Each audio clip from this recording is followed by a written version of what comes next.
si Idol madla, nakakahanga, may mga hawak, gandang linyada. Ika'y inspirasyon kung bakit hanggang ngayon ako'y palaging kumakarera.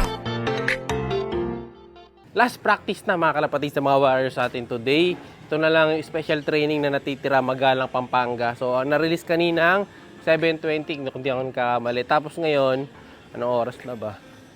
Tingin ko kanina, 33 kilometers daw. Pero sa land yata yun eh. So, 44 na mga kalapatids. Hindi ko alam kung anong speed pa to. Pero wala namang pooling. Dahil ano lang naman to. Training na mga kalapatids yung mga warriors natin. Titingnan lang natin kung sino yung mga mabibilis dun sa batch na yun. So, sinasakay natin, 3 sa taas, 2 dito. No? So, binawas muna natin yung isang grisel. So, bali ang nangyari, 5 na lang. So, isang grisel sa likod, saka si Kobe. Si Hinata, di natin sinasakay kasi nagbabantay pa rin sa anak niya eh. Alam ko, next week, pisa na yun. Kaya di na natin siya sinasakay muna.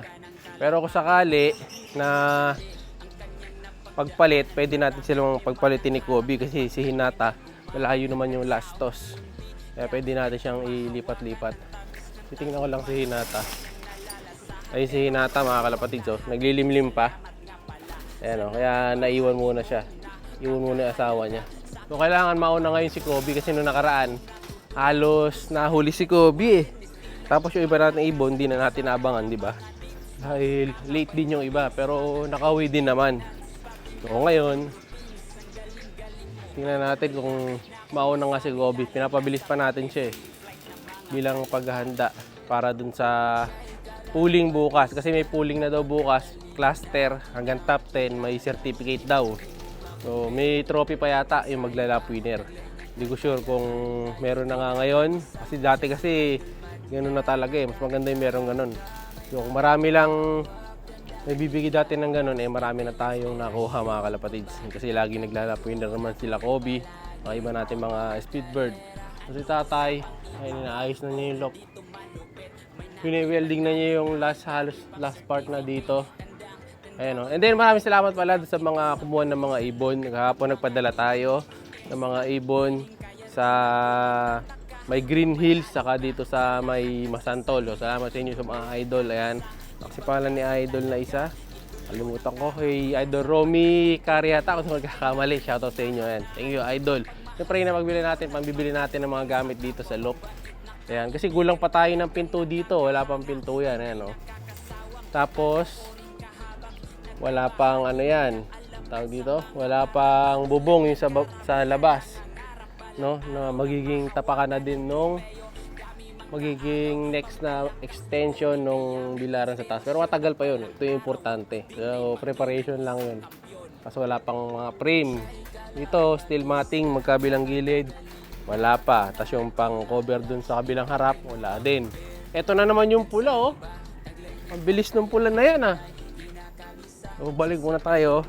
Hindi sa ibon natin. Lagi nakauna yung pula na yun, mga kalapatids. Yung di na una kahapon na yan, oh. Oh, siya na naman.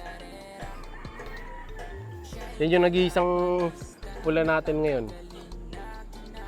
Oh, yan, oh. Tapo. Siyempre, mamaya papapasok yan. Pumasok yan noong nakaraan, isang oras yata. Katapos siya dumating. Pambira. Lagi yan yung pula. Tapos yung magiging kasunod yan, yung blue bar. Diyan babae pa pareho yan?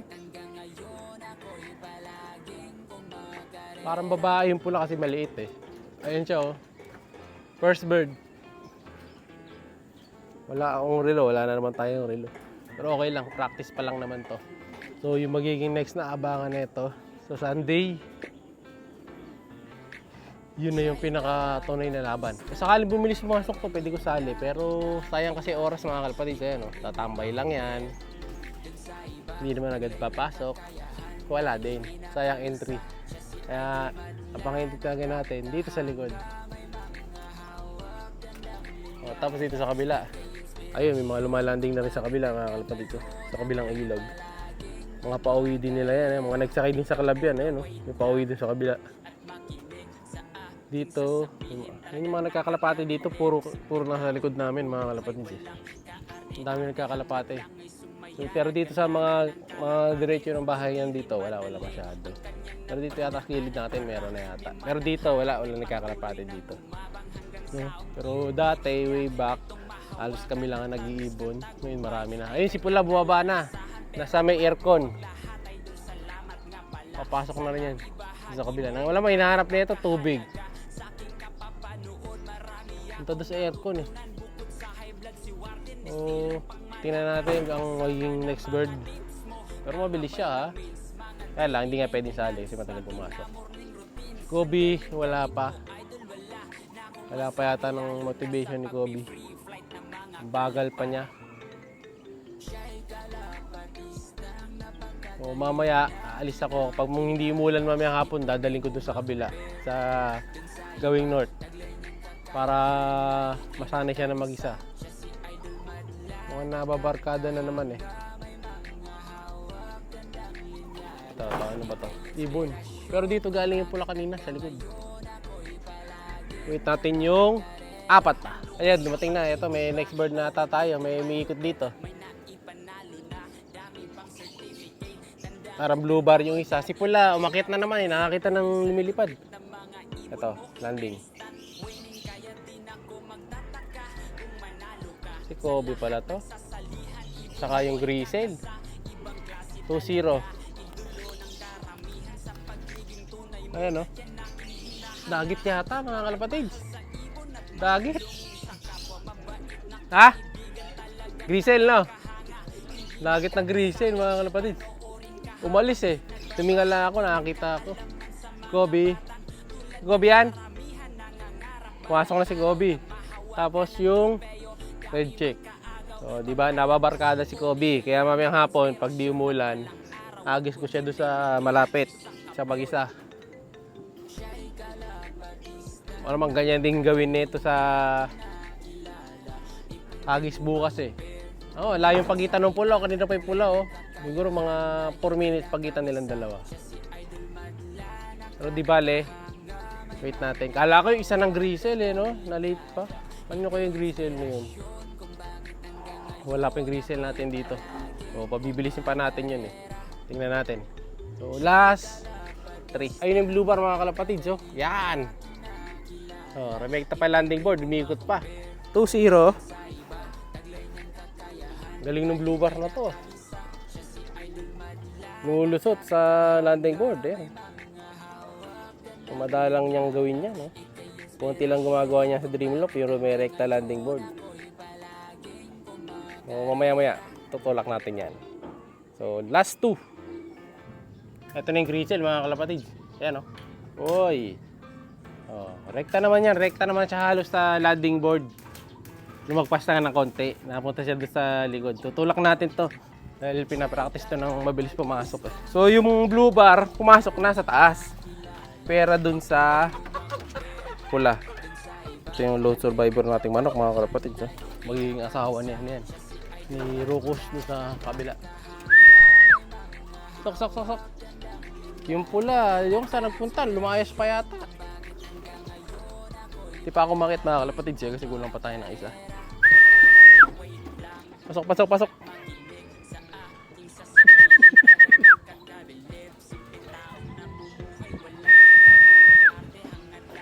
Yan, landing board na. Bibilis din to. Basta ano lang. Tiyagain lang natin. Ayun, tumapat na pala eh. So, centrum complete na tayo dito sa baba. Sige boy. Hindi ko sure kung babae ito o lalaki pero parang babae. Kaya hindi ganun kabilis. Mas nabibilisan kasi talaga ako sa mga barako. Pero may mga hindi na mabilis. So, 2 out of 2 na sa baba. Sa taas na lang. Check natin. Kung nandun yung mga blue boys natin. Mga naka-blue na clip. Ayun, yung blue bar. Ayan, yung naka-blue. Yung pula.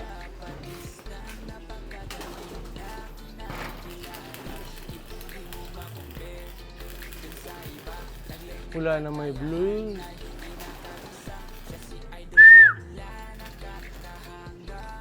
Naka-blue ba to? Hindi makita. Hindi pa. So wala pa yung Pula, saan kayo nagsulok? Ayun, yung pula mga kalapatid, nakikita niya, Nino. Yan, siya yan. Wait natin pumasok yan. Pambihira yung pula mga kalapatid, sumipad na naman, ayun no? Nandito na sa butas yan eh. Pasaway ito. Mailap din. Ay pa rin pumasok ng pula mga kalapatid. Kulang pa tayo bali ng isa sa taas. Yung parang blue bar na pencil. So siya na naman yung huli. So babalik ako mamaya. Check natin pag kompleto na. And then kukunin ko rin yung mga ring number nila. No, papalisan natin kay Madlato kasi susubuan ng ideal yun mamaya eh. So kukunin natin yung ring number ng 3 sa taas. Saka nung 2 dito sa baba.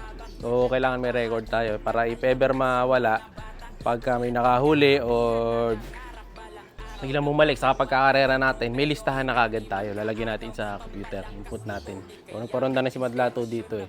Wait na lang natin yung isa pa. Pambihira to mga to, kumakain na naman dito mga kalapatid. So, naghihintay lang tayo ng kalapati. Nakita ko buwaba itong kalawang sa aking checkered. Akit kay boy. Akit. Bawal dyan. Baka kasi makakain sila ng kung ano dito mga kalapatid. No? Baka minom dahil tabing ilog, baka makainom ng tubig eh. Kung wala sana ng tubig, pwede. So wait pa natin, isa pa, last one. Wala, yun pa rin no, hanggang ngayon nandun, naiwan. Yan. Ito na yung last bird natin mga kalapatids, is yung pencil. Ayan na siya. Yung blue ang ring. So yung pula na isa, hindi ko makita dito ah. Kung di pa rin pumasok yung pula. Hindi, ito yung pula kanina. Ito yung pula na nauuna. Ang problema, medyo mailap-ilap siya. Ayan o. Kita pa naman ng pula na ito. Mabilis. So, check ko mamaya yung ring number niya na kompleto. Nalagyan lang natin sa detalye ng mga info ko para ma-check ko na mabuti. Pero dahil pula yan, matik yan imbrek. No? Yung mga ganyang red check natin dito sa loob. Mga lahi ng inbred yan. Kaya nag-reject sila kasi yung lahi nung Reggie Cruz natin na German inbred is pula. So kompleto tayo mga kalapatids, 5 out of 5. Sana bumili si Kobe sa susunod na pooling kasi may trophy na. Ito yung trophy niya. Ayan, no? So sana makadali tayo niyan ngayong season. Kung hindi man bumili si Kobe after ng mga ilang lap, pag talaga mabagal siya, ipapalit natin si Hinata. Magsuswap silang dalawa kasi may nililimliman lang naman silang itlog eh. Kaya di masakay si Hinata. So for now, yun na muna. Syempre comment palagi. Malapit na yung give bird natin. Like, share, subscribe. Ingat! Siya'y kalapatistang napakagaling na kinakilala.